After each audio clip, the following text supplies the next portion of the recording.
The other day somebody asked me, how are you doing? Are you keeping well? I said, well, with the lockdown and with contained in the house, I am doing well, but it looks like I will be in the well pretty soon. Now that's a condition of all of us, having been locked down and things being at bay, not able to walk on the roads. In fact, waving at each other, including our neighbors from our balconies, is quite an unknown thing for all of us, especially in the 21st century. But the nature of crisis is such that crisis keeps coming and crisis keep going. Here is the funny thing about crisis. You are either getting into a crisis, or you are in a crisis, or you're getting out of a crisis. You are getting into a crisis, you are in crisis, or you are getting out of a crisis. And as I was thinking about the present crisis that we've been engulfed with, this is something that I thought about, and I realized crisis is an inevitable component of life. Crisis is an inevitable component of life. Now hear me very carefully. Crisis does not come to break us, but crisis comes to make us. Crisis does not come to break us, but crisis comes to make us. Crisis does not come to pull us down in our faith, but crisis comes to build us up in our faith. You probably heard the story of a very brilliant boy who always scored 100% in science. He got selected in IIT Madras and scored excellent in there. Subsequently, he went to the University of California and enrolled for a course for MBA. Got a very high-paying job later on in America and got selected there as well. Married a very beautiful Tamil girl and bought a 5-room big house and a luxurious car, in fact cars. He had everything that he possibly could have that will term him as a successful man, and he had something called as the successful life as well. But years ago, you probably read the headlines that ran that he committed suicide, and he not only committed suicide, but he also shot his wife and his children.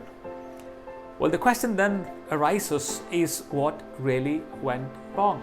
What really went wrong?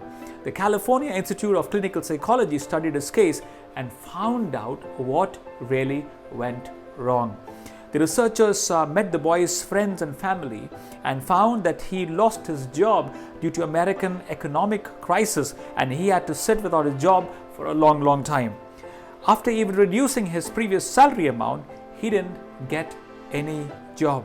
Then his house installments broke and he and his family lost the house, and subsequently he and his wife decided that they will end their misery, they will end their life. He first shot his wife, and then he shot his children, and then he shot himself. The case concluded that the man was programmed for success. Listen to me very carefully. The man was programmed for success, and he was not trained to handle failure. He was an excellent boy, excellent man, an excellent earning member in the society, but he was trained for success, but he was never trained for handling crisis. Crisis, remember, is often brought to our life not to break us, but to make us. Crisis is not brought into your life to break you down, but to make you. A story that has truly inspired me is the story of Edmund Hillary. Edmund Hillary was a mountaineer. His passion was to climb mountains. One of the desires of his life was to climb Mount Everest. In fact, he tried. He tried with a couple of other friends, but he was defeated.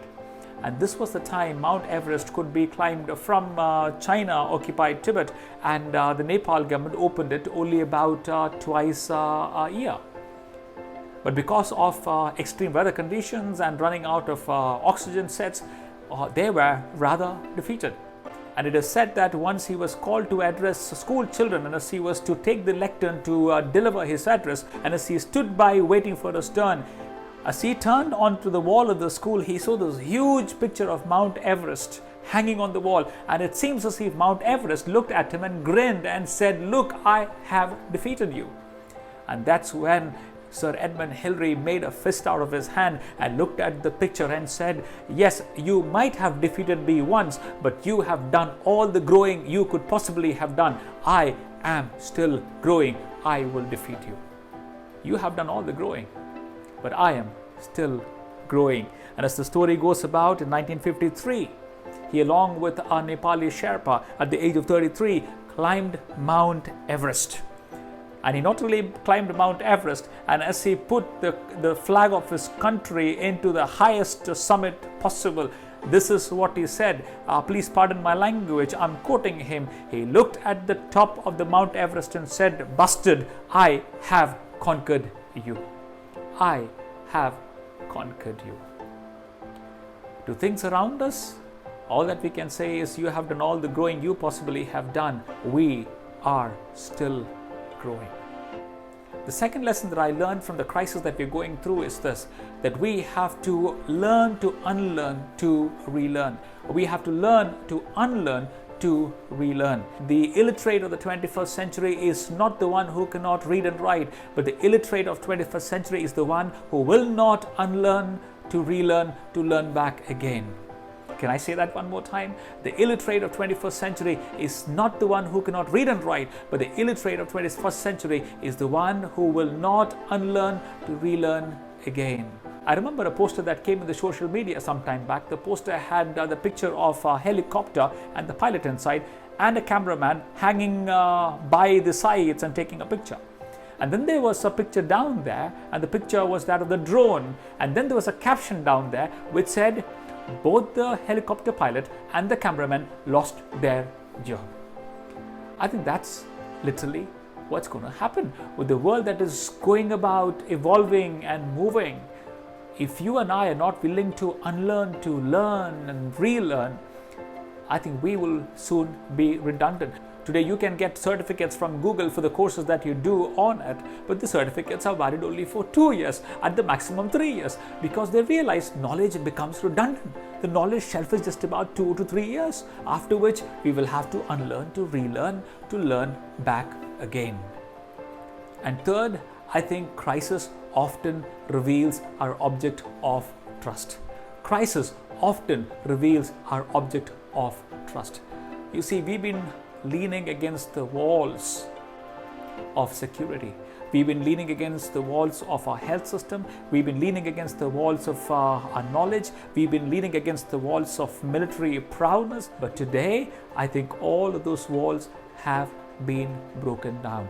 All that we trusted upon has come crumbling down, including the world past today are looking for answers and are looking at each other.